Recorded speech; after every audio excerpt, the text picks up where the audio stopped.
diundang ke pernikahan jin. Percaya nggak percaya, kejadian ini tuh nyata dan benar-benar dialami sendiri. Gimana suasana di dunia jin sana, dan ini tuh nggak bisa disangkutin sama logika. Kalau kalian penasaran sama ceritanya, sini dengerin. Sebut aja namanya Mas Bian. Jadi malam itu Mas Bian sama keluarganya ini lagi makan malam di ruang makan. Pas lagi ngobrol-ngobrol sama bapak dan ibunya, tiba-tiba mereka itu dengar ada yang ngetuk pintu. Terus bapaknya Mas Bian ini ngomong, "Siapa itu?" Gak lama dijawablah sama orang yang di luar. "Ada undangan pak dari Bapak Sukro untuk bapak dan anak bapak." Setelah dengar itu, bapaknya Mas Bian ini tiba-tiba aja diem. Dia kayak mikir sesuatu gitulah. Habis itu bapaknya Mas Bian ini jalan ke arah pintu depan, tapi gak langsung dibukain pintunya. Malah bapaknya Mas Bian ini nyautin dari dalam rumah, "Kalau saya dan anak saya gak mau datang gimana? Pak Sukro akan kecewa dan sedih pak. Ya udah, Kamis malam saya dan anak saya akan datang.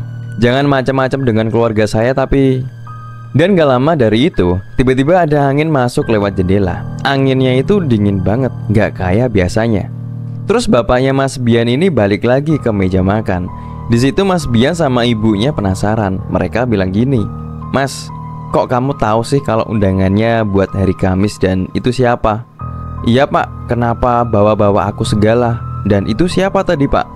"Dulu bapak pernah nolongin waktu di pesantren, bantuin mindahin rumahnya. Mungkin dia mau balas budi." Jadi dulu waktu bapaknya Mas Bian ini masih muda, dia itu lagi pergi ke sungai buat main. Nah, di tengah-tengah sungai itu ada pohon bambu dan ada sebuah karpet yang terbuat dari daun. Karena posisinya itu dekat, dipindah tuh karpet sama bapaknya Mas Bian. Habis itu bapaknya Mas Bian ini ditampakin sama sosok Pak Sukro dengan wajah yang agak merah dan tubuhnya itu besar banget.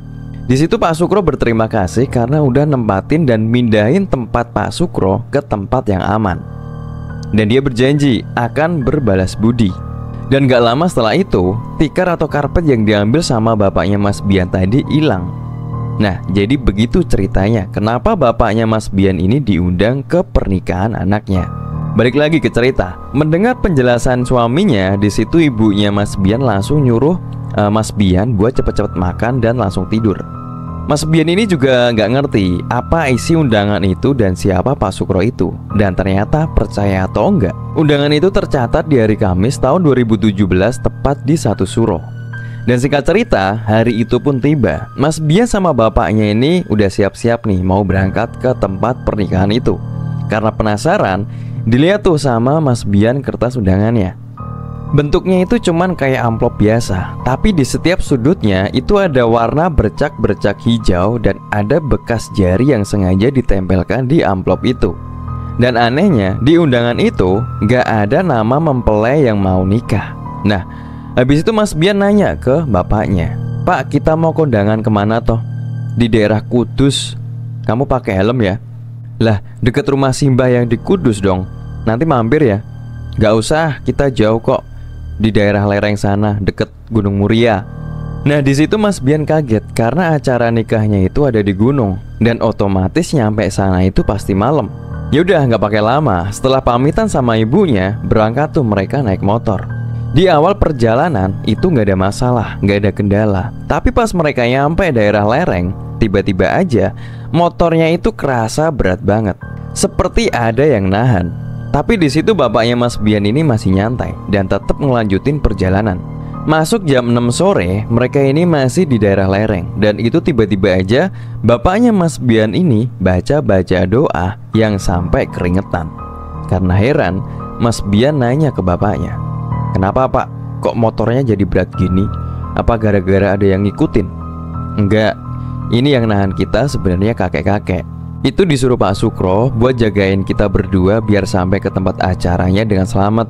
Dan gak lama setelah itu, azan maghrib. Mereka mutusin buat sholat di musola yang deket sama gapura selamat datang. Habis sholat maghrib, mereka lanjut lagi nih.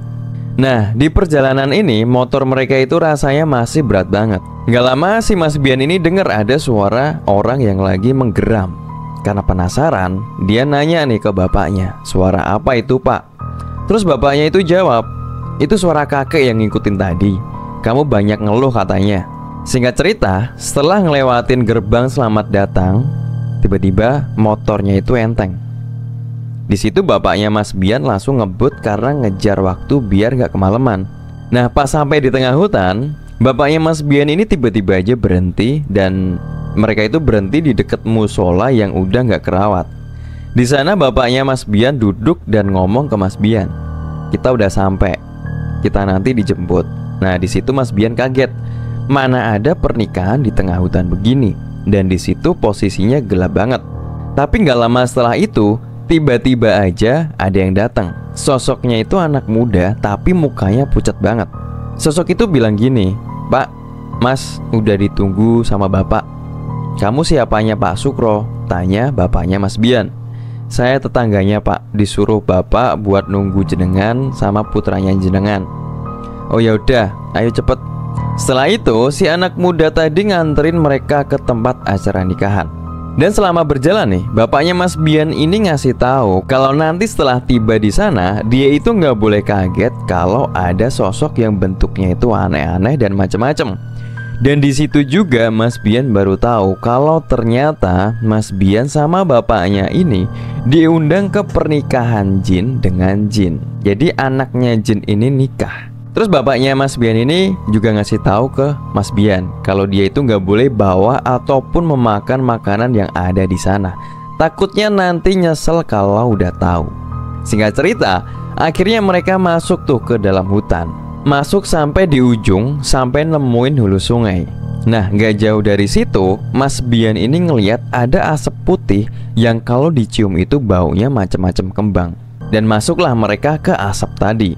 Sampai tiba-tiba di situ suasana jadi bener-bener aneh. Yang tadinya hutan itu berubah jadi kayak pemukiman. Kayak pemukiman pada umumnya. Ini kalau disangkutin sama logika, jelas-jelas nggak nalar. Dan emang bener-bener di luar nalar. Percaya atau enggak, setelah mereka masuk ke dunia jin, tiba-tiba aja pemuda yang nunjukin jalan tadi bentuknya berubah menjadi makhluk yang besar dengan mata satu tapi pakai baju kokoh. Habis itu mereka tiba di rumahnya Pak Sukro. Di situ rame banget dan makhluk-makhluknya itu juga besar dan tinggi-tinggi semua.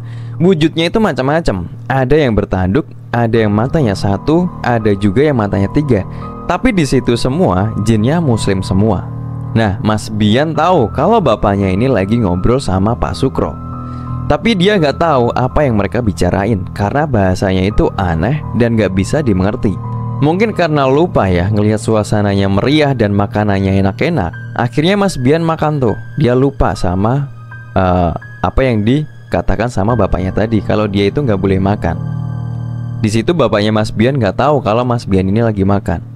Dan setelah sibuk makan sana makan sini sama merhatiin para jin yang lagi dangdutan, Mas Bian ini tiba-tiba keinget sama ibunya. Tapi pas ngeluarin HP nih, di situ nggak ada sinyal. Niatnya mau ngabarin tapi nggak jadi. Ternyata jin itu ternyata juga bisa dangdutan. Ternyata di dunia jin itu juga ada dangdut koplo ya.